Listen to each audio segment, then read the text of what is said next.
cette vie-là. Amen. Comment est-ce que Dieu va te donner cette vie-là? C'est ça que tu dois savoir dans ta vie. Tu peux savoir beaucoup de choses également dans ta vie. Mais il y a une chose que si tu ne connais pas cela, tu es ignorant. Et c'est pour cela chaque fois le Seigneur rappelle ces choses. Le Seigneur rappelle ces choses. Donc, si nous savons ces choses, nous devons aussi aller annoncer que le salut ne se trouve pas en Bouddha, que le salut ne se trouve pas en Mahomet, que le salut ne se trouve pas dans les religions, que le salut ne se trouve pas dans une grande église. Mais le salut se trouve en Jésus-Christ. Amen. Maintenant, quand on dit le salut se trouve en Jésus, comment est-ce que Jésus va me sauver concrètement? Est-ce que je suis sur la terre? Est-ce que je suis sauvé? Comment je suis sauvé? Est-ce que j'ai la vie de Dieu? Est-ce que je n'ai pas la vie de Dieu? C'est ça que l'Esprit a répété ce matin. Alléluia. Amen. Il fait partie de la famille de Dieu ce matin. Amen. Amen. Amen. Il y a d'autres qui ne sont pas sûrs. Parce qu'ils n'ont pas reçu en eux le témoignage. Qui est un homme? Qui est un homme? Qui est humain? Bon, comme il dit, un homme, il y a des femmes. Qui est humain? Voilà. D'abord que vous êtes sûr que vous êtes humain. C'est comme ça, quand vous êtes enfant de Dieu, vous devez être sûr. Mais l'homme ne doit pas te convaincre. Il te dit que moi je te dis que tu es enfant de Dieu. Amen. Est-ce qu'on m'a convaincu que moi je suis un homme avant que moi je vais savoir que je suis un homme? Amen. C'est pour cela que Dieu lui-même il envoie son esprit afin que son esprit vienne témoigner dans toi, ton esprit, que toi tu lui appartiens et que tu es son enfant. Amen. C'est toi qui dois recevoir ce témoignage-là. Amen. Et ce témoignage-là a des signes. Quelqu'un dit signe. Si. Ce témoignage a des preuves. C'est que si tu as rencontré réellement le Fils de Dieu et que tu fais partie de la famille de Dieu, c'est que tu es libre. Quelqu'un dit libre. Libre. Alléluia. C'est que tu es libre du péché. Ça c'est le premier signe. Dieu a envoyé son Saint-Serviteur afin de nous bénir. Et cette bénédiction consistait à libérer chacun de vous du péché. Car tous ont péché et sont privés de la gloire de Dieu. Donc Dieu va te sauver. D'abord, le commencement de ton salut, c'est que tu sois libéré du péché. C'est que tu aies le pouvoir. C'est que tu puisses réellement, tu as la capacité de dire non au péché. Mais je crois que nous savons que le monde là, dans le monde, les gens sont remplis de personnes qui n'ont pas de pouvoir. C'est-à-dire que lorsque la chair lui dit, lève-toi, va commettre l'adultère, il se lève, il va commettre l'adultère. Lève-toi, va au cybercafé, va arnaquer, il va. Lève-toi la nuit pendant que tous tes parents dorment, va visionner la pornographie, il va. Lève-toi, il y a un festival de flaguettes au complexe du Yopougon. Va, tu vas t'asseoir, tu vas boire tes 3 flaguettes. Il ne peut pas résister à ça. Lorsque la chaîne lui dit, va, il y a ton gars, il y a ton copain, il y a ta copine qui dit, va, vous allez avoir une partie de sexe. Ça, c'est l'immoralité sexuelle.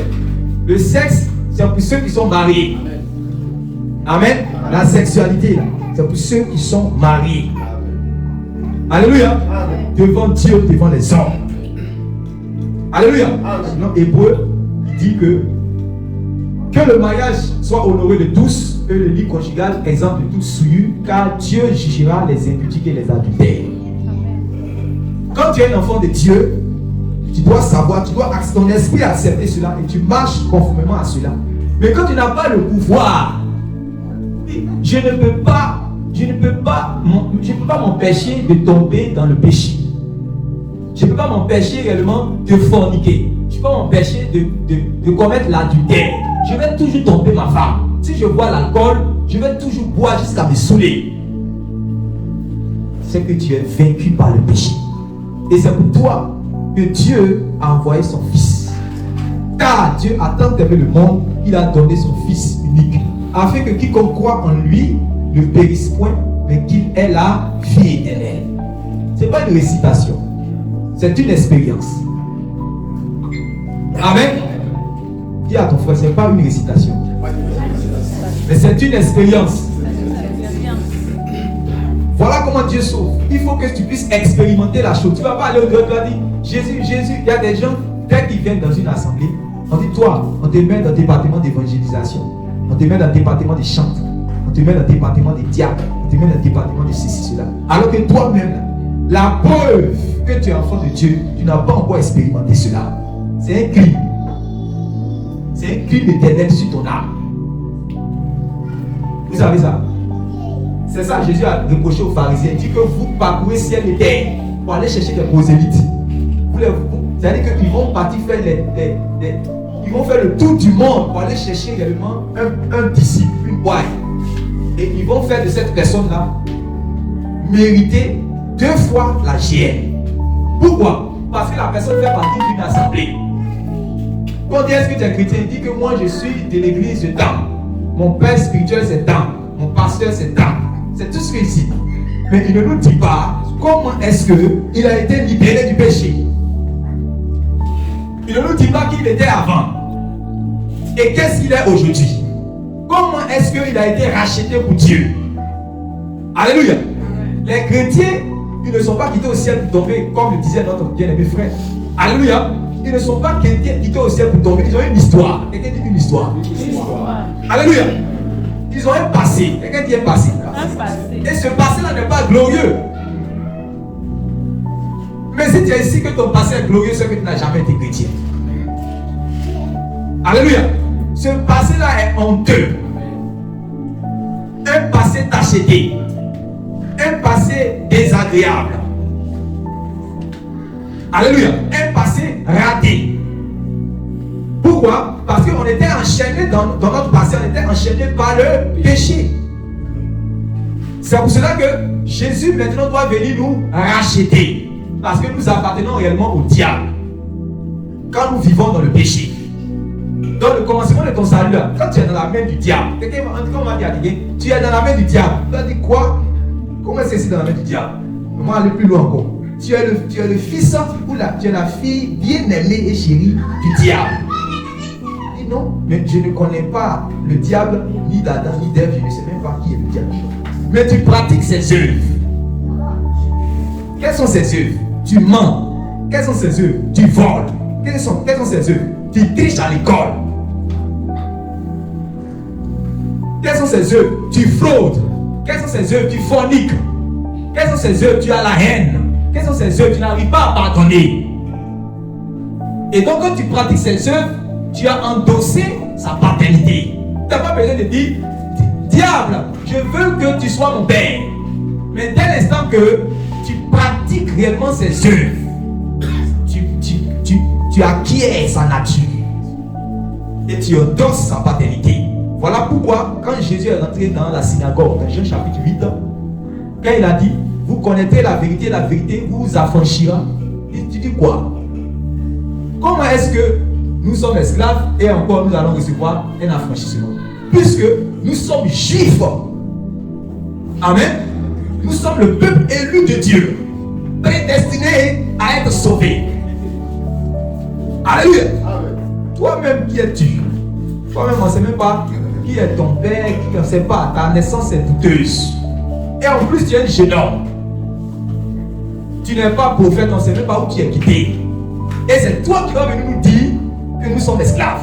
D'ailleurs, laisse-moi te dire de quelle généalogie j'appartiens. Et commence à réciter. Je suis le fils d'Eliakim. Quand tu touches, tu vas plus loin, tu vas toucher Abraham. Celui à qui on a fait la promesse. Et c'est Abraham qui est le père de la foi. Laisse-moi te dire qui je suis. Ça, c'est dans la synagogue. Quand il va rencontrer aussi la femme samaritaine, il va dire, tu dis quoi? Nos pères, ils ont adoré sur la montagne. Et vous vous dites qu'il faut aller adorer en Jérusalem. Donc, ça, c'est ceux-là qui vont dire que, voici l'assemblée où j'appartiens. Voici l'église à laquelle j'appartiens. Voici mon père spirituel. C'est nous, on connaît véritable adoration. Lui, c'est quand je regarde ton cœur, est-ce que ton cœur est une machine qui produit le péché ou pas? Ton cœur est une machine qui produit le péché ou ton cœur est une machine qui produit la justice? C'est ça. Sinon, je ne veux pas savoir qui est ton père spirituel, qui est ton pasteur, quelle est l'église à laquelle tu appartiens. C'est pas ça d'abord. Quel est l'état de ton cœur? C'est ça quand Nicodème est venu vers lui, lui a dit, nous savons que toi tu es docteur venu de Dieu. Car personne ne peut faire ces miracles si Dieu n'est avec lui. Donc il veut commencer à flatter le Seigneur Jésus. Nous les hommes, quand on nous dit, toi, tu es un chef. Quand toi tu es non, tu es dur. Donc aussi c'est l'être dit, toi, tu es un chef aussi. Il pensait que Jésus allait rentrer dans ça. Jésus a dit, si quelqu'un n'est pas de nouveau, il ne peut pas rentrer dans le royaume de Dieu. Si quelqu'un n'est pas d'eau et d'esprit, il ne peut pas voir, il ne peut pas rentrer dans le royaume de Dieu. Voilà le docteur maintenant qui cherche. Il dit, mais comment est-ce que je vais être de nouveau? Donc je dois rentrer encore dans le ventre de ma mère. Je vais devenir un bébé encore, puis on va m'accoucher. Jésus le regarde et dit, tu vois, un docteur de la loi, mais qui ne connaît pas ces choses. Il y a beaucoup de docteurs qui ne savent pas que avant d'appartenir à la famille de Dieu, avant d'appartenir à l'église, on doit passer absolument par la repentance véritable et concrète. Jésus doit traiter notre vie. Il doit traiter notre péché là. Il doit traiter ça. Afin de nous racheter pour Dieu. Il doit nous faire quitter sous la domination de Satan. Quand il a envoyé Paul, il a dit, je t'envoie pour faire passer des gens de la puissance de Satan à Dieu. Donc, quand quelqu'un n'est pas de la famille de Dieu, quand quelqu'un n'est pas encore baptisé, je parie qu'il y a des gens qui sont assis, qui ne sont pas encore baptisés. Laisse-moi te donner la bonne nouvelle pour toi. C'est que, en réalité, dès que tu n'es pas encore baptisé, pour rendre ta vie conforme à la mort, à l'ensevelissement et à la résurrection du Seigneur Jésus, tu es sous la puissance du diable. Dès que tu meurs, tu vas réellement être là dans le lieu où on a dans le lieu qu'on a dit au diable va aller là, c'est là-bas que tu vas partir.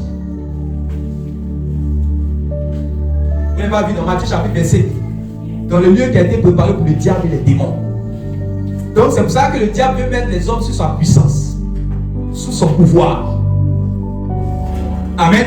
Et les gens pensent que sous la puissance, sous la domination du diable, c'est-à-dire que si quelqu'un, sa vie, il souffre dans sa vie, ou bien s'il est malade, ou bien il a un problème, c'est là qu'il est sous la puissance du diable. Ça, ce n'est rien. Dis à quelqu'un, ce n'est rien. Parce que les gens ont tellement mal compris les versets comme le voleur ne vient que pour égorger, détruire et dérober. Donc, il résume cela seulement que dans les difficultés matérielles. Mais ils ne savent pas qu'en réalité, il y a des gens qui ne sont pas aveugles, des gens qui ne sont pas malades, des gens qui voyagent à Abidjan, Paris, à Abidjan, Dubaï, qui ont doctorat, qui ont tous les diplômes, qui travaillent, qui mettent les bons parfums, qui s'habillent très bien, qui ont de grosses cylindrées, qui construisent réellement des immeubles, et ils vont laisser ça quoi à leurs enfants. Mais ils sont sous la puissance du diable. Dis Amen. Amen. Ils sont sous la puissance du diable. 1 Jean chapitre 5, verset 19. Prenons cela. Les Juifs pouvaient dire au Seigneur Jésus, mais nous sommes des seigneurs, nous avons des esclaves, nous avons des brebis, nous avons réellement des champs. Donc nous ne sommes pas esclaves. Et puis regarde comment je suis habillé. J'ai porté une toge toute blanche. Parce que c'est comme ça qu'ils s'habillaient. Quand tu me vois là, est-ce que je ne ressemble pas réellement à quelqu'un qui a un saint homme? Ils mettaient des écriteaux réellement sur les habits pour faire sainteté à l'éternel. Alors que réellement il est lié par le péché. C'est un orgueilleux qui est arrêté là. Alléluia. Amen. Oui. Nous savons que nous sommes de Dieu. Nous savons que nous sommes de Dieu. Et que le monde entier est sous la puissance du malin. Et que le monde entier est sous le pouvoir du diable. Alléluia. Amen. Alléluia. Amen. Maintenant, pourquoi le monde entier est sous le pouvoir du diable? Une question. Pourquoi le monde entier? Nous disons aujourd'hui que nous sommes de Dieu. Mais le monde entier, et le monde dont on parle ici, on ne parle pas seulement c'est-à-dire que de la création ou encore du système. Parce que dans le monde peut signifier trois choses. Amen. Dans les Écritures, même dans la vie, mais le monde signifie trois choses. Il y a la création, la terre, la mer et tout ce qu'elle renferme. Amen. Il y a aussi le système de pensée. C'est un monde. Et il y a aussi l'humanité. Selon qu'il est écrit, car Dieu a tant aimé qui? Le monde qu'il a aimé. On ne parle pas du système de pensée du monde. Parce qu'on dit, celui qui aime le monde est ennemi de Dieu. Donc, l'ennemi de Dieu, c'est le monde. Mais quand on dit que Dieu a tant aimé le monde, est-ce que c'est le même monde? Est-ce que c'est le même monde? Donc, Dieu a tant aimé les hommes, l'humanité. Voilà. Bien qu'ils aient péché, mais Dieu veut les sauver. C'est pour cela que Dieu manifeste son amour envers eux. Eux qui sont des impies. Et Dieu veut les racheter pour lui. Amen. Amen. Voilà. Maintenant on dit, nous sommes de Dieu. Mais le monde entier est sous le pouvoir du diable. Donc on voit que tous les hommes qui remplissent les nations, la terre, est-ce que eux tous sont enfants de Dieu? Ça veut dire que tu peux mettre sur ton statut WhatsApp la fille chérie bien-aimée de Dieu. Puis tu fais la phase là. La phase que tu fais quoi? La fille bien-aimée chérie de Dieu. Christina de Jésus. La fille, il y a Dieu dedans. Il y a Dieu dedans. Pourtant Dieu ne te connaît pas. Et tu es sous le pouvoir du diable. C'est de ça qu'il s'agit. Quand tu te lèves le matin, on va venir faire statut pour dire que Christina de Dieu. Il y a Dieu dedans. Tu fais ta phase chaque fois sur statut. Tu es sous le pouvoir du diable. Et Jésus veut te racheter pour Dieu. Quand tu fais ton statut, tu dis non, enfant de Dieu. Moi, je suis un enfant de Dieu. Je suis un fils béni de Dieu. Je suis un fils de Dieu. Tout le monde n'est pas enfant de Dieu. Le monde entier est sous le pouvoir du diable. Il a distingué deux catégories de personnes dans le passage. Il a dit nous sommes de Dieu. Mais le monde entier est sous la puissance du diable. Tout le monde réellement, tout le monde est créature de Dieu. Mais tout le monde n'est pas enfant de Dieu. Est-ce que quelqu'un comprend? Et que le monde ne connaissait pas, cette parole-là réellement va venir en chair. Cette parole-là va venir chez les siens. Les siens réellement ne vont pas recevoir cette parole. Mais on dit à tous ceux qui l'ont reçu, à tous ceux qui croient en son nom, elle a donné le pouvoir de devenir enfant de Dieu. Donc on devient enfant de Dieu. On n'est pas enfant de Dieu. Donc il peut poser la question, quand est-ce que toi qui es assis ici, tu es devenu enfant de Dieu? Parce qu'on devient enfant de Dieu. Amen. On devient enfant de Dieu. Tout le monde n'est pas enfant de Dieu. Donc ton salut là, le commencement de ton salut, c'est ça. Alléluia. Amen. Le commencement de ton salut, c'est ça. On dit le monde entier est sous la domination du diable. Pourquoi? Le monde est sous la domination du diable. Parce que quoi?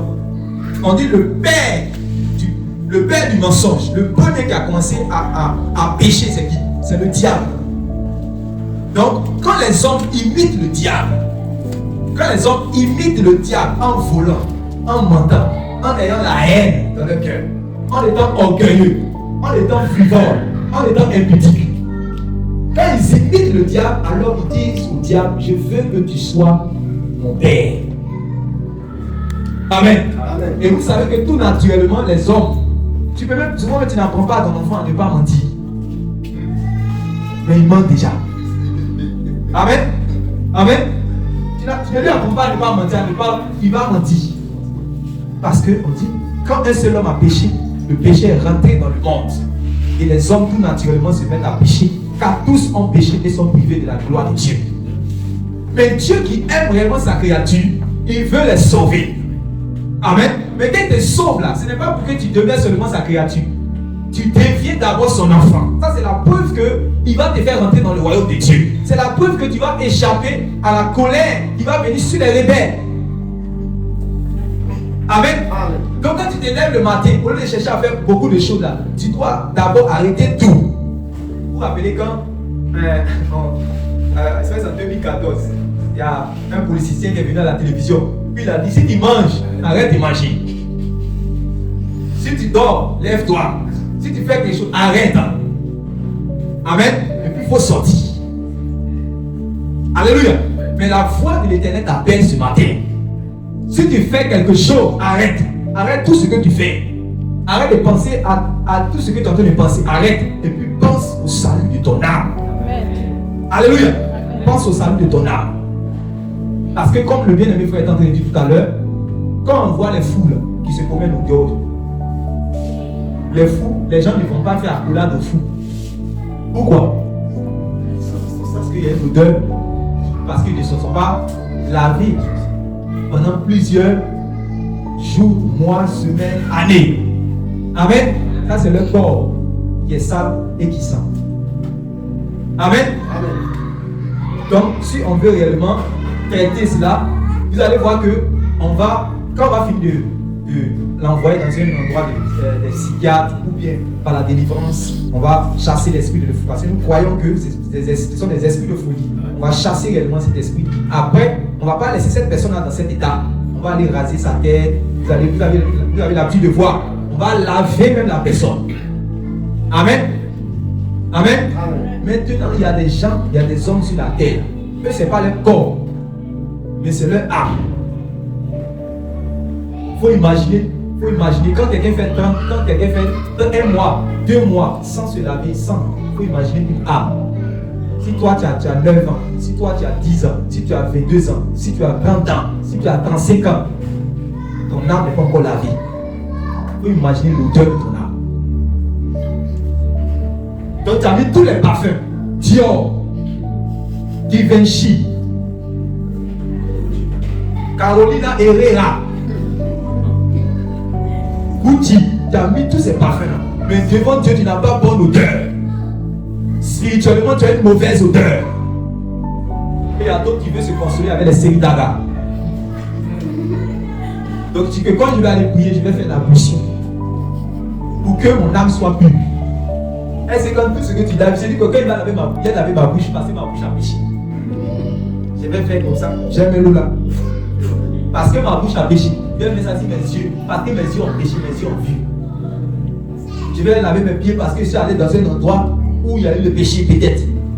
Je vais laver mes mains parce que peut-être j'ai touché le péché. Jésus dit, ce n'est pas ce que réellement l'homme mange là. Ce n'est pas ce qui rentre dans l'homme, ce n'est pas ça qui le souille. Mais c'est ce qui sort de l'homme, c'est ça qui le souille. Que dans l'homme là, il y a l'adultère. Dans l'homme, il y a le mensonge. Dans l'homme, il y a le vol. Dans l'homme, il y a la fornication. Donc, le Seigneur ne peut pas faire l'affaire parce que ça ne rentre pas dans l'âme. L'eau là, ça va laver seulement que ton corps. Mais ça ne rentre pas dans l'âme. C'est le sang de Jésus qui peut aller là-bas. Amen. Alléluia. C'est le sang de Jésus qui doit aller là-bas. Mais tant que tu n'étais pas arrêté un peu dans ta vie pour reconnaître cela, tu vas continuer toujours à vivre dans le désordre et puis finir ta vie dans les flammes éternelles de l'enfer. Voilà pourquoi Dieu veut racheter. Alléluia. Alléluia. C'est pour ça que nous allons prier. Si réellement tu es racheté ce matin et que tu pries aussi réellement pour que Dieu rachète une personne que tu connais. Et que tu pries aussi pour que Dieu te donne la force d'aller faire ce travail-là pour racheter les âmes, faire le travail d'ambassadeur pour Dieu, pour que les gens qui sont captifs au dehors puissent aller, même si les gens sont dans le maraboutage, même si les gens sont prostitués, même si quelqu'un est le pire des pécheurs, le sang de Jésus est versé pour cette personne. Alléluia. Nous allons prier le Seigneur, non seulement parce que le Seigneur nous a rachetés, alléluia, mais on va prier pour que le Seigneur nous donne de pouvoir aller faire ce travail de rachat des âmes. Alléluia. En prêchant l'évangile, que les gens quittent sous la puissance de Satan et qu'ils viennent à Dieu. Prions le Seigneur. Si tu connais quelqu'un, tu connais un membre de ta famille, prie ce matin afin que Dieu réellement puisse faire grâce pour racheter même tes enfants, pour racheter ton mari s'il n'est pas converti, pour racheter que c'est par le sang de Jésus que le péché qui est dans l'homme peut être ôté. Amen. Il n'est pas d'accord. C'est seulement par le sang de Jésus que le péché qui est dans l'homme va être ôté.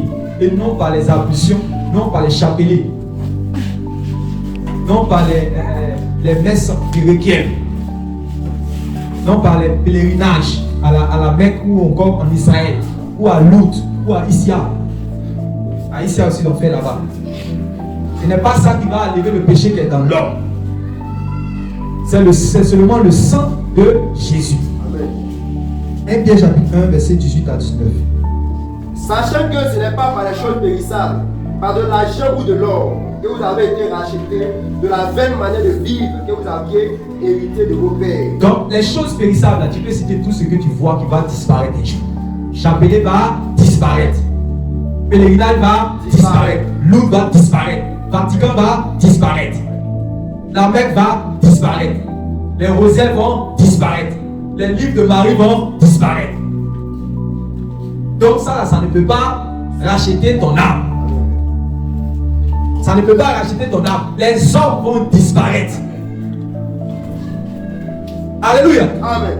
Mais le sang de Jésus, voilà pourquoi depuis sa blessure, depuis 2000 ans, ça continue toujours de faire son effet. Alléluia. Amen. Depuis 2000 ans, on nous a dit seulement, on a cru, le sang est venu faire travail dans notre vie. Alléluia. Oui. Mais par le sang précieux de Christ, Mais par le sang précieux de Christ, comme d'un agneau sans défaut et sans tache. comme d'un agneau sans défaut et sans tache. Alléluia. Amen. Jean chapitre 1, le verset 29 dit quoi aussi? Jean 1, verset 29. Oui. Le lendemain, il vit Jésus venant à lui. Et il dit, voici l'agneau de Dieu qui ôte le péché du monde. Alléluia. Amen.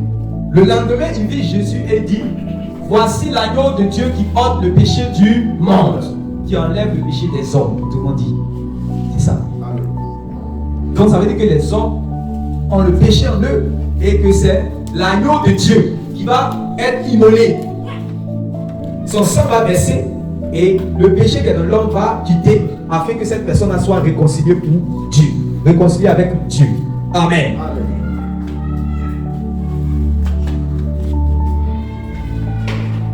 Alléluia. Amen. Donc on est d'accord que tous les hommes, bien que Jésus-Christ a versé, est-ce que Jésus-Christ a versé son sang pour tous les hommes? Amen. Amen. Écoutez-moi, regardez ici.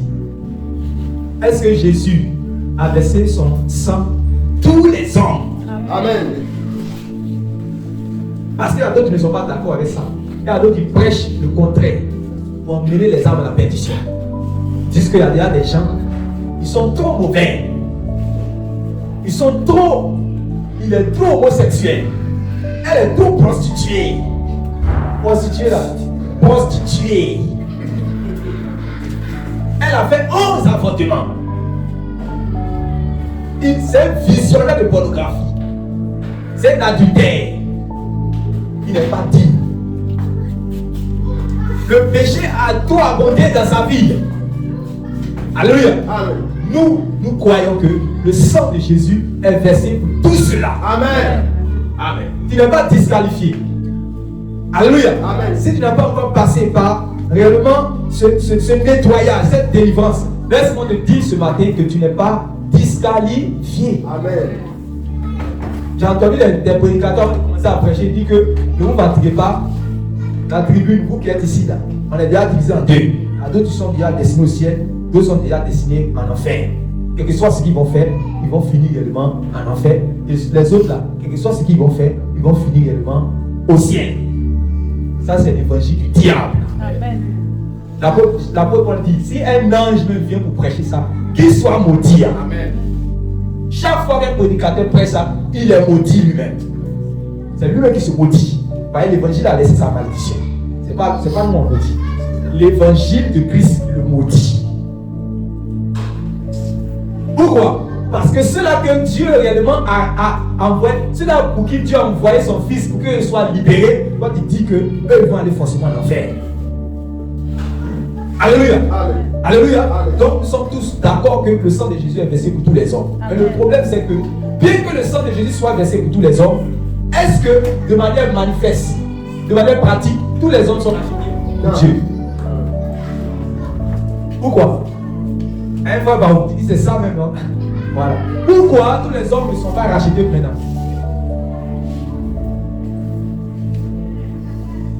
C'est une question. Hein? Pourquoi tous les hommes ne sont pas rachetés? Parce que tous n'ont pas cru. Oui? Parce qu'ils n'ont pas reçu. Et ceux qui l'ont reçu, ils seront rachetés. C'est deviennent enfants de Dieu. Oui. S'il y a d'autres questions, dites. S'il y a d'autres réponses, dites. Hein.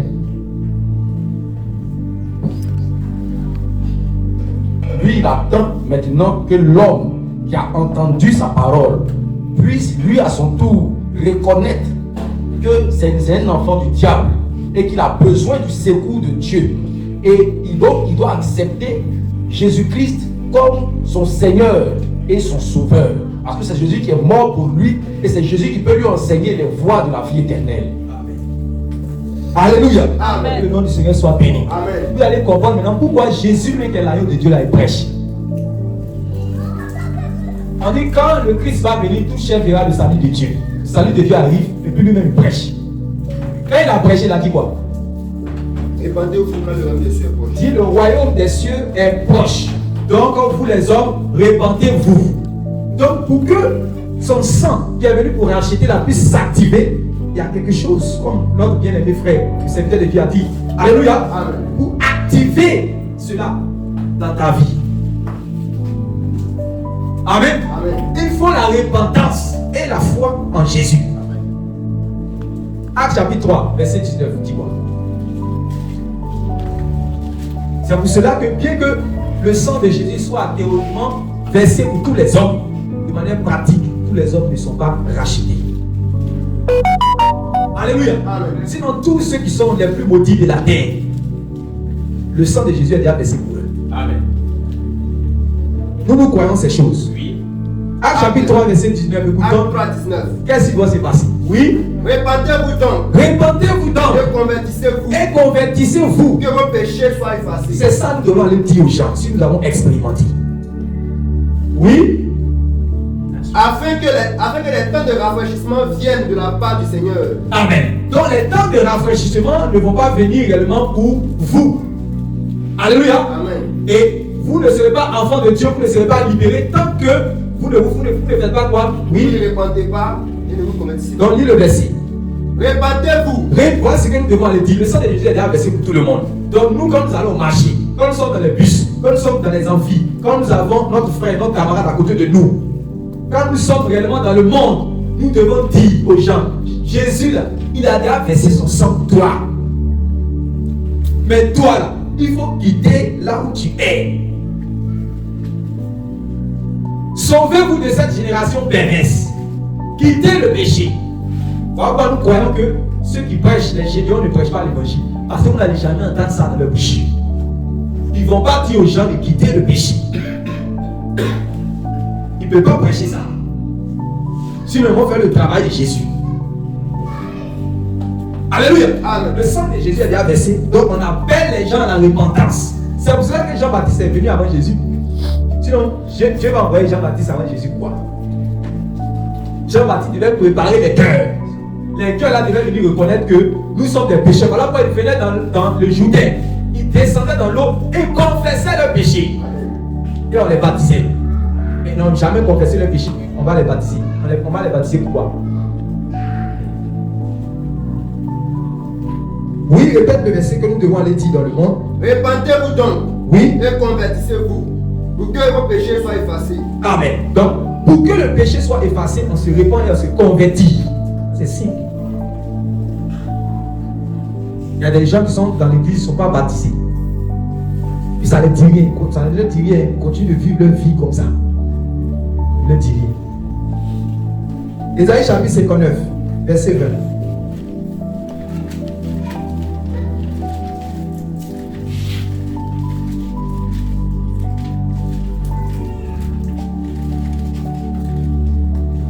Ésaïe 59, verset 20. Un rédempteur viendra pour Sion.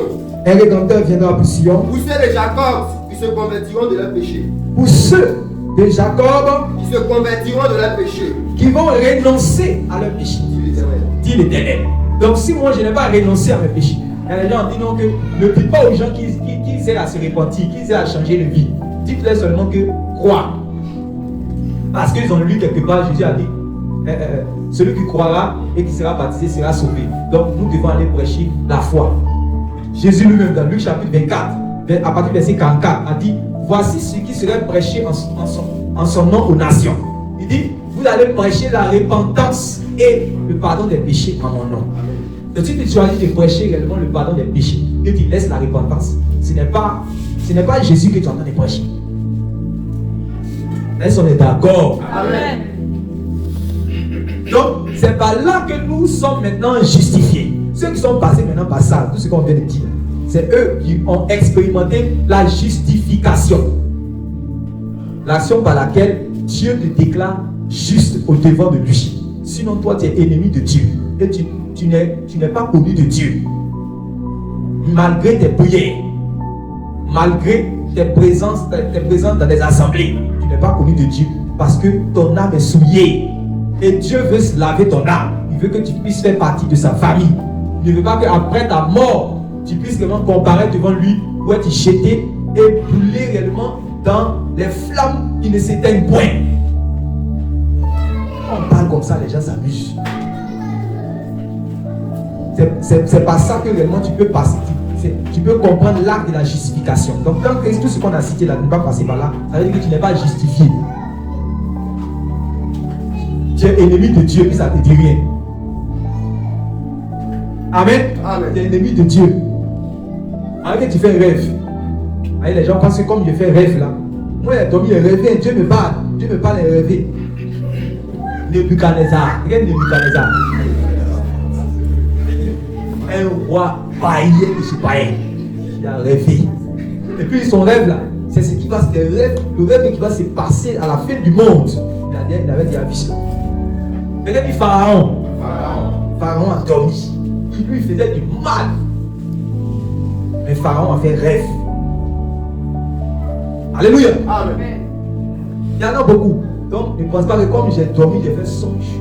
Ou bien moi, quand il y a des choses que je vois, il y a des choses qui doivent arriver. Quand il y a des choses il y a des gens quand ils parlent, Seigneur. On te parle de la repentance. Elle a ce nom. Moi que je dormais là, il y a des choses qui doivent se passer dans ma vie là. Avant que ça arrive là, Dieu me montre cela en songe. Ça ne fait pas de toi un enfant de Dieu. Amen. Est-ce que tu es libre? C'est ça. Est-ce que tu arrives à dire non à cette puissance, la loi du péché, de la mort, qui t'entraîne toujours à faire le contraire de la volonté de Dieu? C'est ça. Il ne faut pas te consoler avec réellement les songes, parce que Dieu donne, même, il peut faire parler un âne. Il a fait parler un âne dans la Bible. Voilà. Amen. Amen. Après cette étape-là maintenant, Dieu va passer maintenant à une autre étape. Il va passer maintenant à l'étape de la transformation. Quand tu as été justifié pour Dieu, quand tu as été racheté pour Dieu, quand tu fais partie maintenant de la famille de Dieu, tu es comme dans un garage. Quelqu'un dit garage. Et dans ce garage-là, on va réparer les petites choses qui sont un peu là bon. Et puis on va te montrer les voies du Seigneur. Quand vous êtes Esaïe là, Esaïe dit que l'homme d'iniquité abandonne ses pensées et que le pécheur abandonne ses voies. Amen. Amen. Donc, il ne connaît pas les voies de Dieu. On va lui montrer maintenant les voies justes et saintes de Dieu. Comment il doit pardonner. Amen. Amen. Comme si on le gifle sur la joue gauche, il ne doit pas répondre. Il doit dire que Dieu te bénisse. Amen. Amen. Ça, c'est pas le sang de Jésus qui enseigne ça. Ça, c'est la parole de Dieu qui enseigne ça. C'est pour cela que quelqu'un peut être lavé par le sang de Jésus. Il peut crier la joie et le content. Mais si on ne lui a pas enseigné les voies de Dieu, après avoir été lavé par le sang de Jésus, quand on va le gifler, il va aussi gifler. C'est pour cela que Jésus a prêché. Sinon, s'il était venu juste pour être l'agneau de Dieu, il n'y a pas de problème. Il vient, il est l'agneau de Dieu, l'a présenté. Est-ce qu'on ne voulait pas le tuer? Depuis qu'il a commencé, quand il était manifesté là, déjà, on voulait le tuer. Dieu pouvait dire en même temps, on va le tuer. Mais il devait finir de prêcher d'abord. Il devait finir de dire que il faut pardonner à ton prochain. Il faut aimer tes ennemis. Il faut bénir ceux qui te maltraitent. Il faut être patient. Il faut être bénin. Il faut être juste. Il faut marcher dans la sainteté. Il faut marcher dans la vérité. Tout cela, il a martelé cela réellement dans les paraboles. Comme vous lisez ces paraboles, tout ce qu'il prêchait. Il montrait aux gens comment est-ce qu'ils doivent vivre pour ressembler à Dieu. Parce que voilà comment ceux qui font partie de la famille de Dieu, voilà comment ils se comportent. Alléluia. Amen. Donc, c'est pour cela que vous allez voir, quand vous lisez Éphésiens chapitre 4, à partir du verset 11, le Seigneur va faire don à l'église. Aux yeux d'être apôtre, évangéliste, docteur, pasteur, tout ça, Pourquoi? Le perfectionnement des saints. Donc, je suis saint, mais Dieu veut me perfectionner. Est-ce que tu comprends? Tout ça c'est le salut. Il a fait t'emmener à sauver comme ça. Première étape, il veut racheter d'abord ton âme pour lui. C'est ça que Jésus est venu faire. Mais après ça, avant de partir, on dit il a fait don. Prenez Éphésiens chapitre 4, verset 11. Avant ça, lisez Actes chapitre 2, dernier verset. Actes chapitre 2, dernier verset. Lisez Éphésiens chapitre 4. Tout ça, on entend parler du processus de ton salut. Vois comment est-ce que Dieu veut te sauver. Acte 2, verset 47. Oui. Louons Dieu et trouvant grâce auprès de tout le peuple. Oui. Et le Seigneur ajouta chaque jour à l'église ceux qui étaient sauvés. Et le Seigneur ajouta chaque jour à l'église ceux qui étaient sauvés. Alléluia. Donc, le salut dont on parle ici, c'est le salut du rachat. Amen. Amen. Ceux qui sont repentis de leurs péchés, qui ont cru au Fils de Dieu, qui ont été plongés dans les eaux pour rendre leur vie conforme à la souffrance, à la mort, à l'ensevelissement et à la résurrection du Seigneur Jésus-Christ. Ils sont justifiés et on les appelle saints, on les appelle justes. Non, il n'y a pas de saints sur la terre, il n'y a pas de justes sur la terre. Il y a les justes sur la terre. Amen. Il n'y a pas de saints. Tout le monde est pécheur, il n'y a pas de saints, il n'y a pas de saints sur la terre. Ils disent cela pour te consommer dans le péché. Mais laisse-moi te dire que sur la terre, il y a des saints. Amen. On n'a pas besoin de mourir et puis après 200 ans, on va être canonisé par le catholicisme romain. Saint Viateur, Saint Laurent. Et vous qui donnez ces noms-là, vous partez dans le calendrier pour donner les noms à vos enfants. Vous savez ceux-là sont qui? Parce que dans la religion, même si tu as vécu dans l'impiété et que tu es mort, et que tu as participé également à leurs différents sacrements, même si tu as vécu dans le désordre, s'il y a des parents qui ont cru venir chaque fois, ils vont faire messe de requiem. Chaque année, ils vont venir donner de l'argent et que tu vas traverser. C'est-à-dire que tu vas traverser le séjour des morts et tu vas atteindre la perfection pour entrer dans le royaume de Dieu. Est-ce que c'est ce que la Bible sait? Et c'est ces gens-là qui ont vécu dans le désordre, d'autres étaient des impudiques. Vous avez donné ces noms-là à vos enfants. Que Dieu apporte la délivrance au nom de Jésus. Amen. Au Saint Bernard. Il faut savoir qui était ce Saint Bernard. Tu tournes un calendrier et dit Saint ceci, Saint ceci, Saint quoi. C'est pas tous qui étaient des saints. Hein? C'est pas tous qui étaient des saints. D'autres ont vécu manifestement dans le péché et ils ont mis les chrétiens même au bûcher. Ils ont taxé les chrétiens d'hérétiques. On a fait le feu. On dit que toi, tu as quitté l'église catholique, donc tu es un hérétique.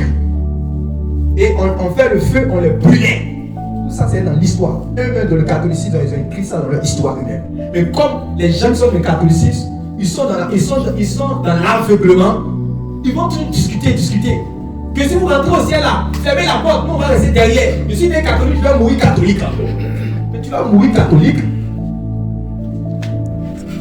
Un chrétien ne meurt pas catholique. Un chrétien ne meurt pas évangélique. Un chrétien ne meurt pas baptiste. Il meurt en Jésus. Amen.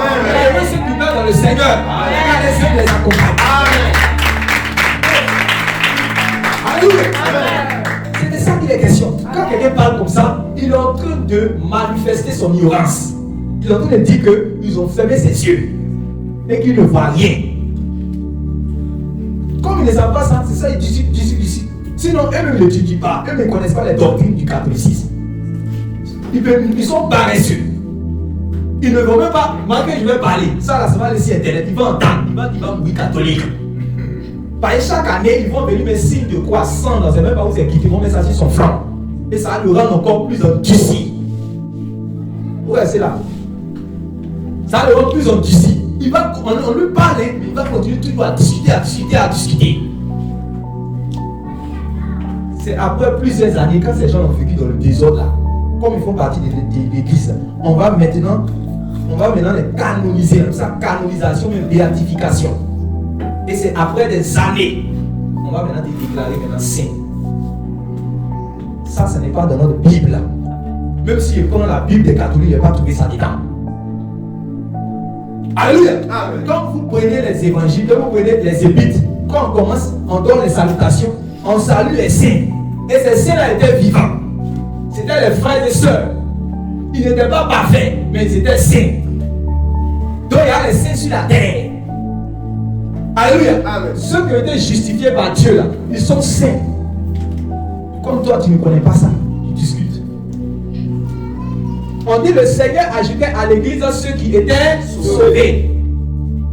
Pourquoi? Écoutez maintenant. Éphésiens chapitre 4, verset 11. Et il a donné les uns comme apôtres, Et il a donné les uns comme apôtres, les autres comme prophètes, les autres comme prophètes, les autres comme évangélistes, les autres comme évangélistes, les autres comme pasteurs les et autres comme docteurs, pasteurs et docteurs, pour le perfectionnement des saints. pour le perfectionnement des saints. Ça veut dire que les saints là, c'est ceux-là que Jésus a ajoutés à l'église, qui ont été justifiés, qui se sont repentis de leurs péchés, ils ont été lavés par le sang de Jésus, ils sont devenus chrétiens, enfants de Dieu, ils sont saints. Mais on doit les perfectionner. C'est pas parce qu'on doit le perfectionner qu'il n'est pas saint. Il doit accepter que, c'est même pas que Jésus doit, il est convaincu de ça. Mais il regarde dans son cœur, il sait qui il était. Quand il regarde son avant et puis son maintenant, il sait que c'est la nuit et puis le jour. Voilà pourquoi il sait qu'il a été sanctifié. Voilà pourquoi il sait qu'il a été justifié. Voilà pourquoi il sait que, on dit, si quelqu'un est en Christ, il est une nouvelle créature. Amen. Amen. Les choses anciennes sont Passé, toutes choses sont devenues nouvelle. Voilà. C'est pour cela qu'on commence déjà à se moquer de la séraille d'eux. Donc toi, tu veux dire que tu es devenu Marie quoi? Tu veux dire que tu n'es plus dans les plans. Tu t'envoies les numéros des garçons là maintenant, tu n'es plus dedans. Oui, parce que les choses anciennes sont passées, toutes choses sont devenues nouvelles. Je n'ai plus de gars. Je ne pratique plus la masturbation. Amen. Je ne réponds plus à vos invitations. Amen. Si je ne suis pas marié, il n'y a pas de sexe. Moi, je suis une nouvelle création en Jésus-Christ. Je suis une fille de Dieu. Comme la femme pécheresse là. Quand elle a entendu que Jésus est entré dans la maison d'un certain Simon, le lépreux, elle était dans la prostitution même, dans la ville. Et les gens la qualifiaient comme étant la femme pécheresse. Elle avait les cheveux bouclés. Et son parfum, ça sentait bon qu'elle passe. Tous les hommes réellement sont éblouis. Ils sont dans l'extase. Et ils veulent coucher avec elle. Ils peuvent aller dépenser tout l'argent réellement pour elle. Quand elle part dans le quartier, tous les jeunes filles réellement de Jérusalem disent, ouais, tu es une dure. Tu sois tous les durs. Comme on le dit aussi à notre époque. Ma vieille mère, tu as tué au plateau. Si elle grandit là, il va faire comme toi. Toi, tu as fini ça. Tu voyages à Abidjan, Dubaï. Abidjan, Dubaï, c'est comme à Djamé le Bougon. En une nuit, tu as 50 millions. Tu portes ça Gucci. Celle que vous êtes en train de qualifier comme ça là, demandez-lui elle-même quand elle est seule. Sur la personne. Quand il n'y a plus les acclamations. Et quand elle est seule, comment elle regarde. Combien de fois elle a été chosifiée dans les lieux secrets. Pour avoir 500 000, pour avoir 1 million. Comment elle a fait? Demandez-lui. Demandez-lui réellement comment elle souffre à l'intérieur d'elle. Son âme a besoin de libération. Son âme a besoin de délivrance. Mais comme il n'y a pas quelqu'un qui lui a dit qu'il y a un sacrifice qui a été versé pour toi, tu peux changer. Je sais que tu as fait 11 avortements, mais cet avortement, Dieu peut te pardonner. Donc elle est toujours dans le mal vu. Trafic d'influence. Sinon à l'intérieur d'elle-même, elle souffre. Comme cette femme-là. Quand elle met le parfum, on dit que ouais, ses cheveux là, c'était des longs cheveux. Jolis. Mais elle était captive du diable. Pratiquant la masturbation malgré qu'elle a plusieurs gars. Vous voyez ces choses? Mais elle a dit, Jésus le Saint-Homme est entré dans la maison de certain Simon. Moi aussi, j'ai une lèpre. Même si ce n'est pas une lèpre réellement qui est visible que tout le monde voit. Mais j'ai une lèpre secrète. Quelqu'un dit lèpre secrète. Alléluia. Amen. La lèpre c'est quelque chose qui est impur. Donc c'est l'impureté. Mais elle était dans l'impureté réellement dans le secret. Elle savait que pour Simon on voit ça sur sa main. Mais pour moi c'est dans mon âme. Je vois cela. Je suis ça. Si je meurs aujourd'hui, je descends en fait sans bouillage. Malgré que les gens me mettent sur WhatsApp, sur Facebook, sur Instagram. Tout le monde, je les like, je les j'aime. Mais je sais qu'aujourd'hui là, si je quitte la terre, je descends en fait sans bouillage. Moi-même là, je n'ai pas besoin de venir devant le chemin. Je sais que moi-même là, je vais partir en enfer. Et c'est cela. Mais au lieu d'avoir l'intelligence comme Marie de Magdala nous dit, le délivreur est arrivé. Si je le rencontre, si je le touche, si réellement je m'attache à lui, je serai libéré. Elle a couru, elle est rentrée là-bas, dans réellement cette maison-là. Les gens étaient assis entre eux. Jésus était reçu réellement dans la maison de Simon. Elle a couru, elle est venue se jeter à ses pieds. Amen. Elle a commencé réellement à pleurer, à pleurer, à pleurer, à pleurer. Ses larmes sont versées réellement sur les pieds du Seigneur. Elle a pris ses cheveux qui représentaient sa gloire du monde. Et elle a essuyé les pieds du Seigneur. Et Simon a dit, lui là, il dit qu'il est prophète. Mais il ne sait pas quel genre de femme est en train de faire tous ces simagrées-là. Et comme il sondait les cœurs et les reins, Jésus dit, arrête de penser comme ça. Je suis venu dans ta maison, tu n'as pas envoyé le dernier de tes esclaves me laver les pieds. Mais réellement, elle est venue et elle est en train de faire ce travail. Alléluia. Elle ne s'était pas arrêtée là. Elle a pris son parfum de valeur qu'elle mettait sur elle. Quand elle gagnait les clients, l'argent qu'elle avait, l'argent de boutage, l'argent de tout ce que tu as eu dans le faux là.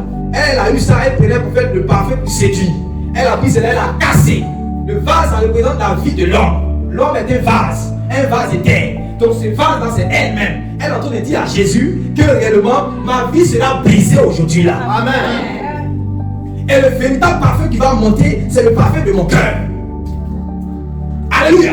Donc c'était l'adoration qu'elle était en train de faire. C'était une adoration. Alléluia. Parce que le pécheur, l'offrande qu'il peut donner à cette femme-là avec l'argent, elle pouvait donner cela au Seigneur. Mais tu n'as pas besoin d'argent. Tu n'as pas besoin d'or, tu n'as pas besoin d'argent. Tu as besoin de mon cœur brisé. Mon cœur qui se répand, qui dit que aujourd'hui c'est terminé. Je ne vais plus dans le monde. Je ne suis plus géré de busy. Alléluia. Amen. Et cela sera monté comme une offrande. Jésus dit, tes péchés sont pardonnés. Alléluia. C'est ça la justification. C'est le commencement de l'adoration du pécheur. Quand un pécheur veut adorer, réellement, il doit se prosterner pour que son âme brisée puisse monter vers Dieu comme une femme. Dieu ne peut pas refuser cela. Quand Dieu sent cette odeur, il ne peut pas. Il va t'accorder automatiquement le pardon. Alléluia. Alléluia. Donc c'est comme ça qu'on parvient réellement à la justification. Et maintenant qu'on est justifié, on doit maintenant être enseigné pour connaître les voies de Dieu. Lis le verset. Le verset oui. Et il a donné les uns comme apôtres, les autres comme prophètes, les autres comme évangélistes, les autres comme pasteurs et docteurs, pour le perfectionnement des saints en vue de l'œuvre du ministère et de l'édification du corps de Christ. Amen. Amen. Pourquoi il fait ça? Parce que ce qu'on a imaginé, c'est quelqu'un qui a fini de vivre dans le désordre comme ça. Dieu vient te dire que c'est terminé. Amen. Tu es justifié, tes péchés t'ont pardonné. Mais vous allez voir que quand on a attrapé la femme adultère et qu'on voulait la lapider, Jésus a dit, il ne doit pas lapider, il dit personne ne m'a lapidé. Il dit, moi non plus je ne te condamne pas. Mais après il a dit quoi? Va. Amen. Et c'est ce qu'il a dit. Va. Il a dit quoi? Va et ne pêche plus. Ne fais qu'il n'est arrivé quelque chose de pire. Alléluia. Amen. Donc si j'ai été racheté, que je suis libéré comme ça dans la nature, sans savoir comment est-ce que je dois me comporter dorénavant, je vais retourner encore dans ce que j'ai vomi. Voilà pourquoi ceux qui ont été déclarés justes, qui ont été déclarés saints, on va leur montrer maintenant les voies de Dieu. Comment je vais faire pour ne plus pécher? C'est pas ça. Comment je vais faire pour ne plus pécher? Puisque c'est vrai qu'on a enlevé mon péché. On a effacé mes péchés depuis que les péchés que j'ai commis depuis que j'étais enfant jusqu'à j'ai vieilli. Dieu a mis ça à l'oubliette. Il a jeté ça dans le fond de la mer. Puis quand je te regarde, mais quand on te dit que, toi, regardez, imaginez-vous, le brigand qui était à la croix. Ce brigand qui était à la croix, il y avait son ami qui se moquait de Jésus. L'autre a dit, souviens-toi de moi quand ton royaume va venir. Imaginez-vous que si le Seigneur faisait un miracle et puis le ramenait, il ne mourrait pas. Jean le ressuscitait comme il a ressuscité Lazare. Puis il venait de la société. Quand il va arriver dans le quartier là, amen, comment ils vont le voir? Ils vont dire c'est un brigand, non? Amen. Ils vont dire c'est un brigand. Le premier jour qu'il arrive, on va dire toi le brigand, toi le brigand, toi le brigand. Mais ce jour-là, il venait d'être justifié. Amen. Maintenant, Il a été justifié. Il faut qu'on maintenant lui dise que, voilà comment tu dois te comporter. Tu ne dois plus voler. Tu ne dois plus aller faire les émeutes. Tu ne dois plus être brigand. Et ça, c'est consigné dans les Écritures. On doit enseigner cela maintenant. On doit enseigner cela. On doit enseigner cela. Si vous partez au palais de la justice, vous allez voir que souvent aussi, chaque année, on fait comment on appelle, grâce présidentielle. Le président va promulguer ce décret et on va libérer un captif. Quelqu'un qui est carcéré dans la prison, il va sortir. Son statut change. Amen. Amen. Il n'est plus prisonnier. Il devient un homme de la société. Amen. Mais est-ce que ces dispositions ont changé directement parce qu'il a été libéré? Ce qui l'a emmené réellement à aller vanter les femmes. Ce qui l'a emmené à aller égorger les gens. Ce qui l'a emmené à aller voler. Est-ce que parce que je suis sorti de la prison, automatiquement, toutes ces dispositions ont changé? Voilà. Donc, on va t'enseigner comment est-ce que tu dois marcher dans la société maintenant. Pour ne plus aller dans ces choses et retourner encore en prison. C'est pour ça que Jésus prend tout ce qu'il a sauvé là, ce qu'il a déclaré saint, il les emmène dans l'église. Quand vous voyez réellement, les gens sont. On ne vient pas juste réellement dans l'église parce que c'est chaque dimanche. Nous ne sommes pas des chrétiens du dimanche. Qui est un chrétien du dimanche? Mais malheureusement, même si tu n'es pas ton toi, Dieu sait que tu es un chrétien du dimanche qui est assis ici. Que Dieu te délivre au nom de Jésus. Dieu ne veut pas les chrétiens du dimanche. Il veut les chrétiens au jour le jour. Alléluia.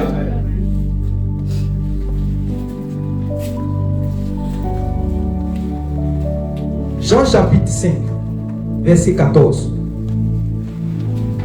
Tu le trouva dans le temple et lui dit: Voici, tu as été guéri, ne pêche plus, de peur qu'il ne t'arrive quelque chose de vie. Amen. Ceux qui vont accepter cette parole que nous prêchons, qui vont aller aux eaux du baptême, voici la parole que le Seigneur leur donne. Amen. Amen. C'est pour cela qu'il faut la transformation. Il faut la transformation parce que ceux qu'on vient de justifier, si on les laisse comme ça dans la nature, ils vont faire ce qu'ils veulent. Et regardez, vous allez voir, c'est le de Dieu, regardez. Les gens qu'on a baptisés, vous avez vu qu'on a baptisé des gens, et eux croient que comme ils ont été baptisés, c'est fini, puis ils se cherchent. Il est déjà sauvé. Chez lui, dans sa tête, il est déjà sauvé. Oh, est-ce qu'il est sauvé? Parce que, regardez, David a dit, comment le jeune homme rendra-t-il son cœur pur? On se dit bien d'après sa parole. Pardon, comment le jeune homme rendra-t-il pur son sentier? Pardonnez. Comment le jeune homme rendra-t-il pur son sentier? En se dirigeant d'après ta parole. Voilà.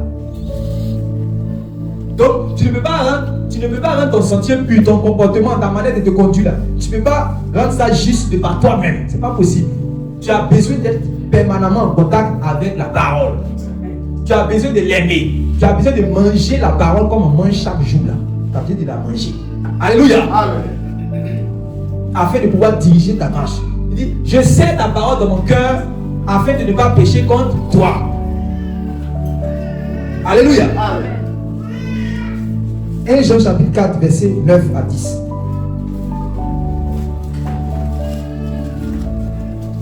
Le fait d'être racheté, le rachat.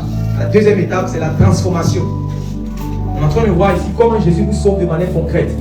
Première étape, rachat. Deuxième étape, transformation. La troisième étape, résurrection ou glorification. Et quand tu n'as pas encore atteint ces trois étapes, tu ne peux pas dire que tu es définitivement sauvé. C'est pour cela que l'apôtre Paul va dire quoi? Que je ne pense pas que j'ai déjà atteint la. Je ne pense pas que j'ai déjà atteint la perfection. Et que j'ai déjà remporté le prix. Le prix qui parle là, c'est quoi? Le prix dont il parle là, c'est quoi? C'est la vie éternelle. Il n'a pas encore remporté le prix. Le prix dont il parle là, c'est quoi encore? C'est la vie éternelle, le salut de ton âme. 1 Pierre chapitre 1, verset 9 dit quoi?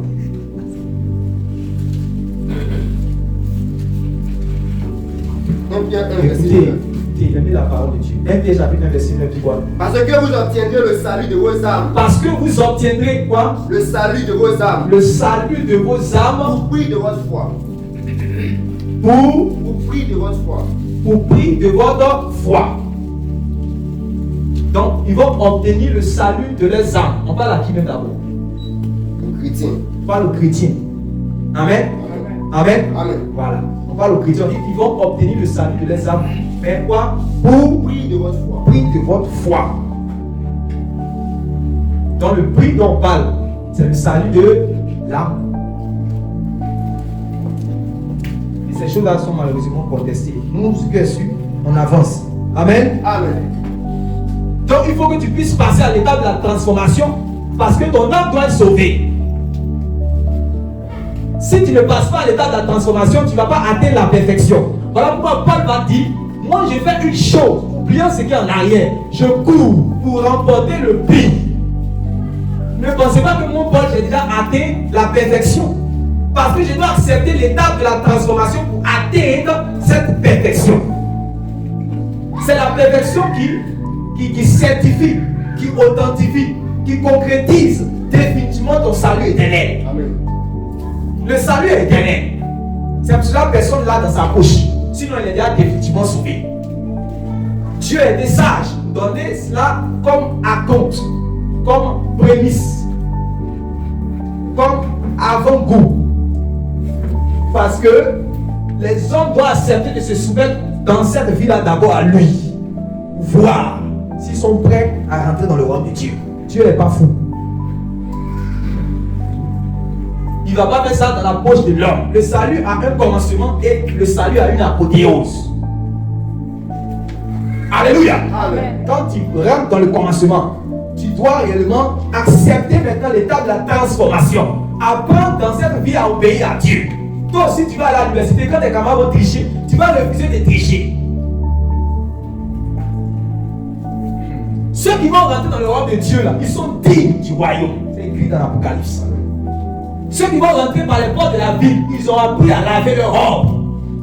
Toi, tu vas laver ta robe, tu vas rentrer dans les portes de la ville. C'est pas possible. Il y a les anges qui vont mettre les feux flamboyantes, comme ils ont fait avec Adam. Adam voulait retourner pour aller manger le fruit de l'arbre de la vie.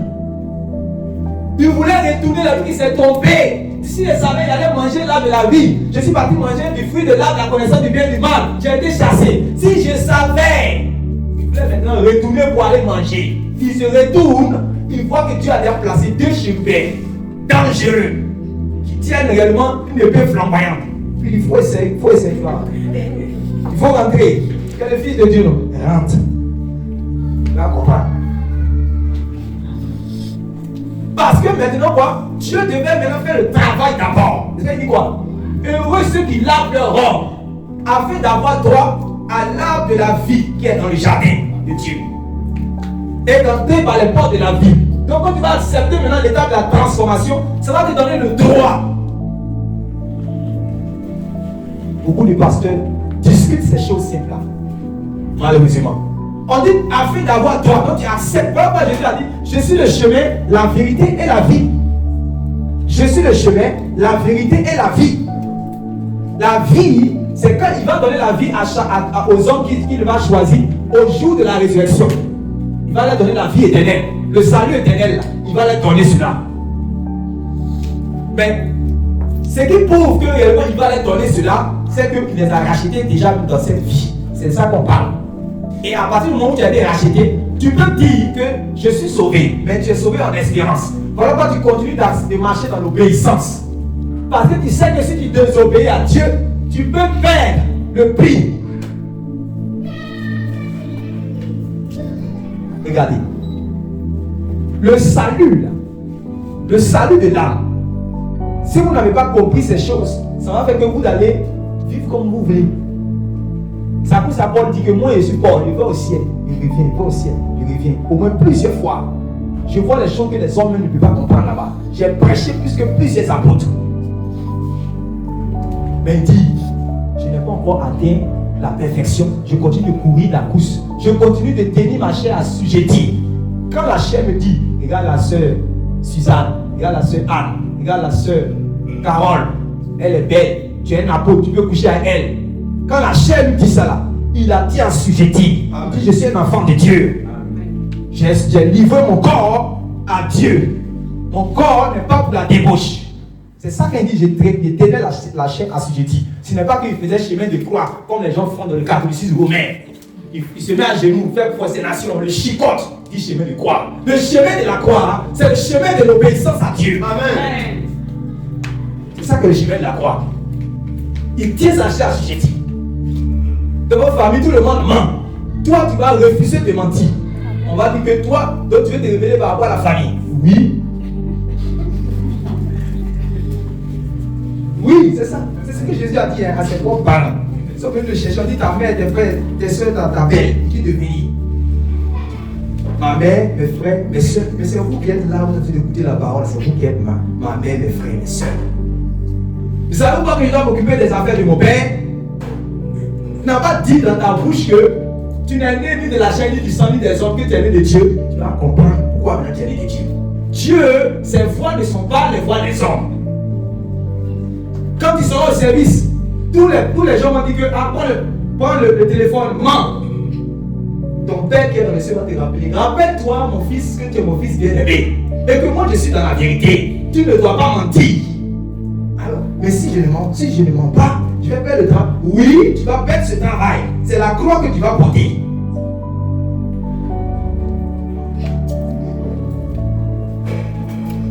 Tu vas aller au ciel, non? Amen. Est-ce que tu vas aller au ciel? Amen. C'est ça. Alléluia. Amen. On dit que pour rouler le taxi là, pour avoir les clients, il faut griller les feux. Rapidement. Ça, il n'y a pas fait les chrétiens dedans. Si tu ne grilles pas le feu là, tu ne vas pas faire la recette. Toi, tu vas aller travailler. Tu dis, ah, moi là, je crois qu'on me conduit. Je respecte les feux parce que je suis chrétien. Lui-même va te poser la question. Tu es chrétien? Oui, je suis chrétien. Pareil, les gens qui sont dans le monde là, ils connaissent comment les chrétiens se comportent.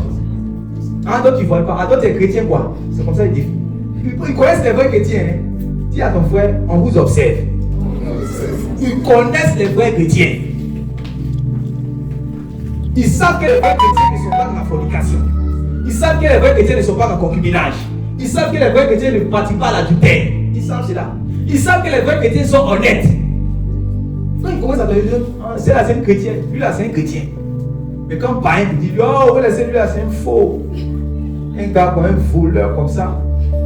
Lui là, il a fini à tricher. Lui là, oh, faut laisser. Chrétien. Je prie qu'on ne disperse là au nom de Jésus. Amen. Alléluia. Amen. Qu'on rende un bon témoignage de toi. Amen. Et ce témoignage du ciel là, que les hommes s'assoient dans les bouches. Tu comprends? Gloire à Dieu. Amen. Voici l'étape de la transformation également par laquelle nous devons passer. Jean chapitre 15, on est en train d'achever le message. Jean chapitre 15 à partir du verset 10. Jean chapitre 15 à partir du verset 10. Dans cette prédication, le Seigneur Jésus va parler du ciel et puis du sarment. Amen. Amen. Jean 15, 10. Si vous gardez mes commandements, Oui. vous demeurez dans mon amour. Si vous gardez mes commandements, vous demeurez dans mon amour. De même que j'ai gardé les De commandements même de que mon moi, Père, étant le Fils de Dieu, j'ai gardé les commandements de mon et Père que je demeure de son amour. et que je demeure dans son amour. Il a compris. Une deuxième fois. Écoutez bien. Oui. Si vous gardez mes commandements, Si, conditionnel. Parce que tout le monde peut être enfant de Dieu puis refuser de garder les commandements de Dieu. Si, tout le monde peut être chrétien. Et puis, il y a des gens qui peuvent être chrétiens puis ne pas garder les commandements de Dieu. Sinon, ça ne va pas avoir de sens. On ne peut pas faire une loi qui dit que si vous fraudez le feu, alors vous allez payer une amende. Et puis, pensez qu'il n'y aura jamais des gens qui vont griller le feu. C'est parce qu'on sait qu'il y a des gens qui vont griller le feu. Quand on dit si vous grillez le feu, vous allez payer l'amende de 2000 ou bien de 5000. C'est pas ça. Il parle à ceux qui le suivent. Si vous gardez mes commandements, vous demeurez dans mon amour. alors vous demeurez dans mon amour. Donc vous demeurez dans l'amour de Dieu. Il faut garder ses commandements. Oui. De même que j'ai gardé les commandements de mon Père. Moi-même, je suis le premier fils de Dieu. Le fils unique du Dieu vivant. Donc ne pensez pas que c'est parce que je suis quitté au ciel justement pour venir que quand Dieu a dit celui-ci est mon fils bien-aimé en qui j'ai mis toute mon affection, c'est simplement parce que je suis quitté au ciel pour venir. Non. C'est simplement parce que je suis engendré de Dieu. Non.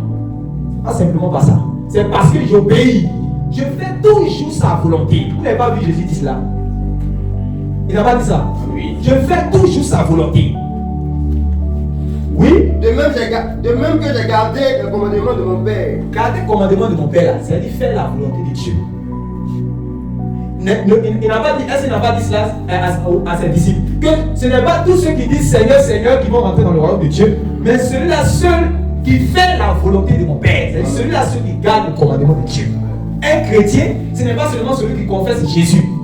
Après avoir confessé Jésus, il doit garder le commandement de Dieu afin de rentrer dans le royaume de Dieu. Alléluia. Amen. Alléluia. Amen. Votre entrée dans le royaume de Dieu là, a beaucoup de conditions. Que vous puissiez aller posséder la vie éternelle, ça a beaucoup de conditions devant vous.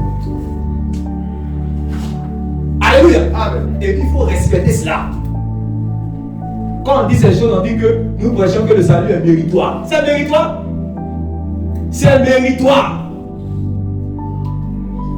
C'est gratuit, mais c'est méritoire. Oui, j'espère, il prie, non? Dieu n'est qu'à disposer un jour. C'est-à-dire, où je vais prêcher ces choses-là aux pasteurs, à beaucoup de gens, à beaucoup de personnes. Ce n'est pas de l'orgueil, mais c'est quelque chose qui n'est pas compris. Tu n'as pas compris. Les gens disent des choses parce qu'ils sont venus de. On a tracé le chemin, ils ont marché dans le chemin seulement sans savoir si. Il y a des gens là, c'est comme si Dieu les envoyait au pouvoir. Le chemin là, ça vient où? Hé, monsieur ton père.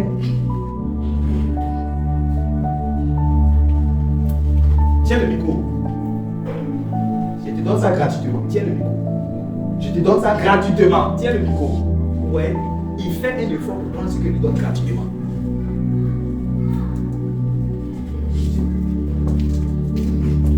S'il ne fait pas l'effort, il ne va pas recevoir ce que je lui donne gratuitement. C'est pour cela qu'il a dit, les gens disent, Seigneur, il a dit que peu de personnes qui vont entrer dans le royaume. Efforcez-vous d'entrer par la porte étroite, car plusieurs chercheront à entrer et ne pourront pas. Quand tu te forces là, quand tu vas finir de te forcer, quand tu vas rentrer, même si tu as dit, je suis un inutile, je n'ai rien fait, est-ce que dans la pratique, tu n'as rien fait?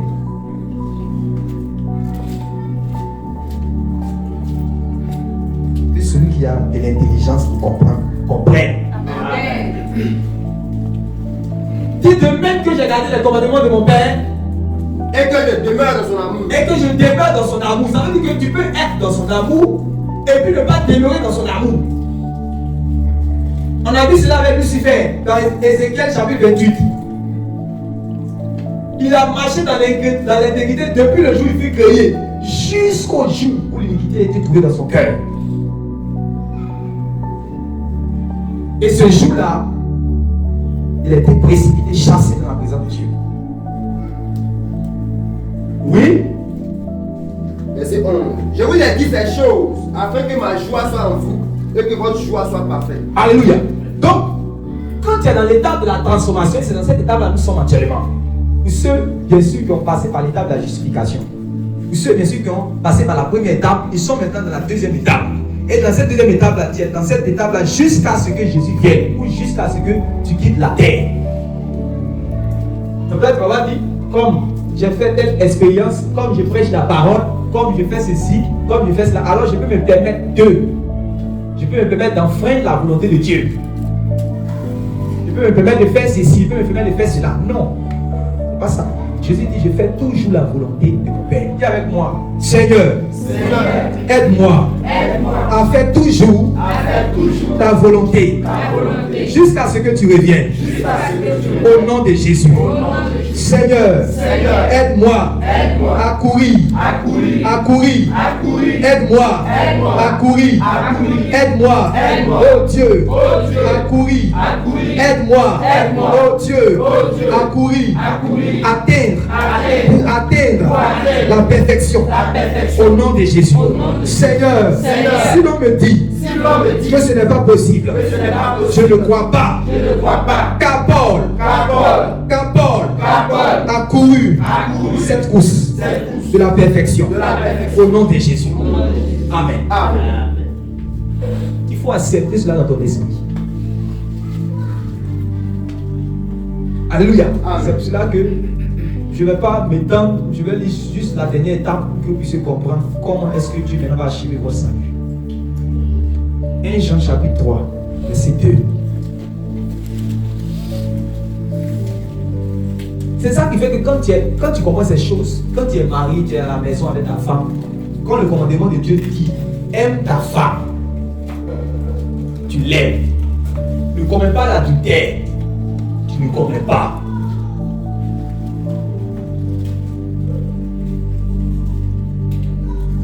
Quand vous prenez Apocalypse chapitre 12, verset 17 là, on dit les chrétiens qui sont les saints là, ce sont ceux-là qui gardent le commandement de Dieu et qui ont le témoignage du Seigneur Jésus. Amen. Amen. Amen. Amen. Oui. 1 Jean chapitre 3, le verset 2. Bien-aimés, nous sommes maintenant enfants de Dieu. Nous sommes maintenant enfants de Dieu. Pourquoi? Parce que nous avons été justifiés. Et ce que nous serons Maintenant, et ce que nous serons n'a pas encore été manifesté. ça n'a pas encore été manifesté. Donc il y a un état présent et un état futur. C'est cet état futur que nous attendons. C'est la résurrection. La résurrection des morts. Amen. Amen. Amen. Amen. C'est la glorification de ton corps. Un jour, là, tu vas passer par le mur, tu vas sortir de l'autre côté. Un jour, là, tu vas te déplacer à la vitesse de la lumière.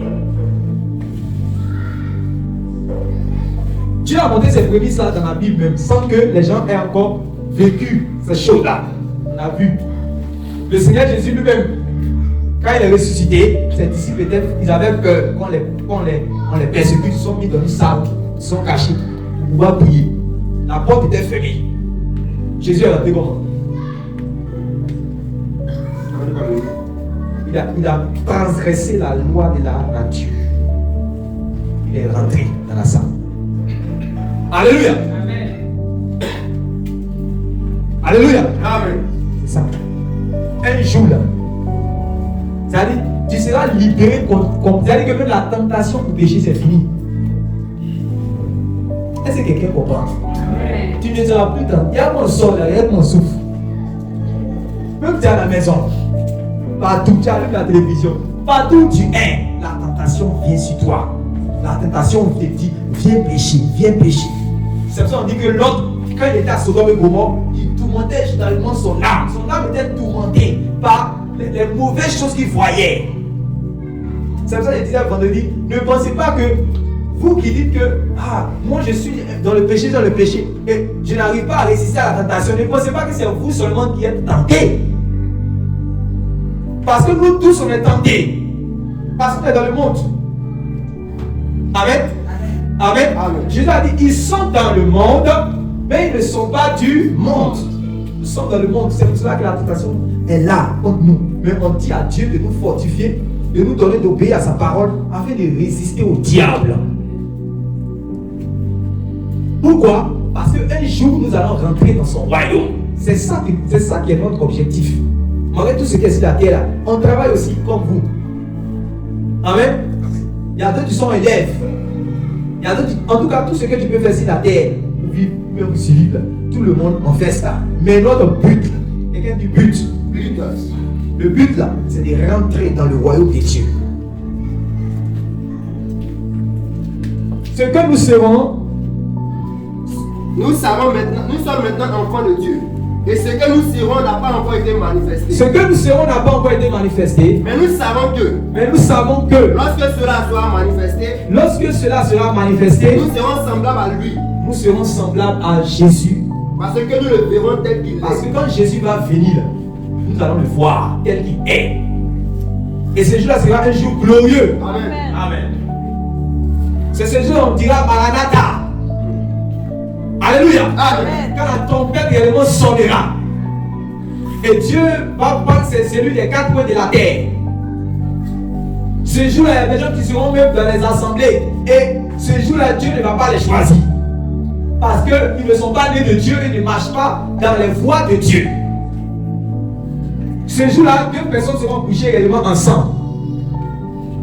L'un sera pris, l'autre va rester. Ce jour-là, les anges que Dieu va dire, prenez les élus de la terre, ceux que je ne connais pas, laissez-les. C'est ce jour-là que les gens vont comprendre. Et la vie, là, il n'y a rien dans la... Ici, là, il n'y a rien. Il n'y a rien dans le monde. Le monde là, va être détruit un jour. Comme notre frère encore l'a dit. Ce monde-là va être détruit.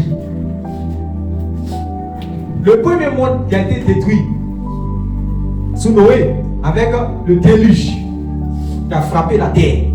Amen. Amen.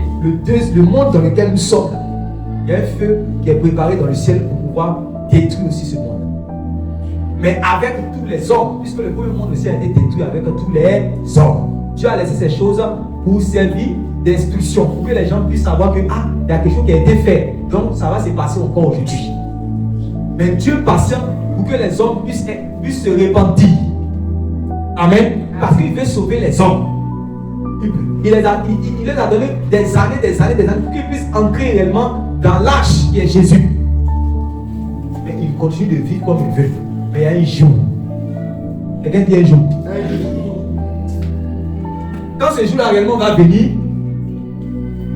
ce qui va se passer sur la terre, là, c'est-à-dire que la terre n'a jamais connu cela.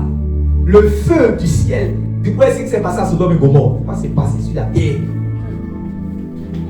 Même les poissons ne seront pas épargnés. Parce que c'est avec le feu que Dieu va détruire, c'est pas avec l'eau. Premier monde, c'était avec l'eau. Deuxième monde dans lequel nous sommes, c'est avec le feu. Lisez le livre de Sophonie, chapitre 1.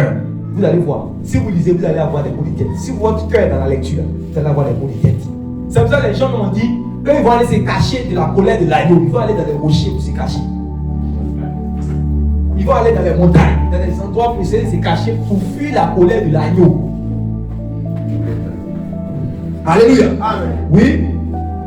Quiconque a cette espérance en lui, Quiconque a cette espérance d'échapper à la colère de Dieu et de rentrer dans le royaume de Dieu pour vivre avec Dieu pour l'éternité, quiconque a cette espérance en lui se purifie comme lui-même est pur. Amen. Amen. Quand tu vas réellement accepter ce principe de te purifier, de marcher chaque fois dans la voie de Dieu, c'est là qu'un jour, quand le Seigneur Jésus va venir, quoi que tu sois mort ou que tu sois vivant, ceux qui seront vivants seront transformés. Amen. C'est 1 Corinthiens chapitre 15. Ceux qui seront morts vont ressusciter. Et nous allons monter ensemble dans les airs pour vivre avec Dieu éternellement. Amen. Ça doit être, tu dors, tu te réveilles, tu connais ça dans ton cœur. Ça va caractériser ta marche. Ça va te donner de marcher d'une manière digne de l'évangile, avec crainte de Dieu. Alléluia.